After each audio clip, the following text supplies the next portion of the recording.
આગામી દિવસો અંગે જોઈએ તો હવે ઠંડીમાંથી રાહત મળી છે, પરંતુ તારીખ 14, 15, 16માં ઠંડીમાંથી એકદમ રાહત મળશે, જેમાં દક્ષિણ ગુજરાતના ભાગમાં ન્યૂનતમ તાપમાન 20 ડિગ્રી સેલ્સિયસ અને મહત્તમ 32, 33, ક્યારેક 35 પહોંચી જવાની શક્યતા રહેશે.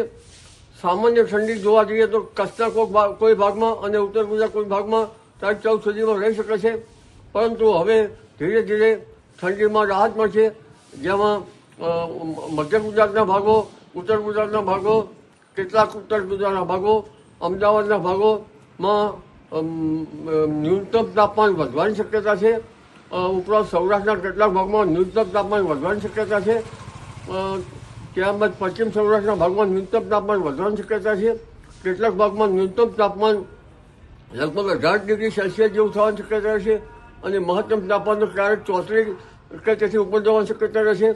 એટલે લગભગ દિવસના ભાગમાં પંખા ચાલુ કરી શકે તેવી સ્થિતિ આવવાની શક્યતા રહેશે અને તારીખ 14, 15, 16, 17, 18માં રાજ્યમાં વાદળો આવવાની પણ શક્યતા રહેશે. ક્યારેક કોઈ ભાગમાં છાંટાછૂટી થઈ શકે, પરંતુ ખાસ કરીને અરબ સાગરનો ભેજ અને બંગાળ ઉપસાગરના ભેજથી વાદળો આવતા આ ઠંડીમાંથી રાહત મળવાની શક્યતા રહેશે. જી.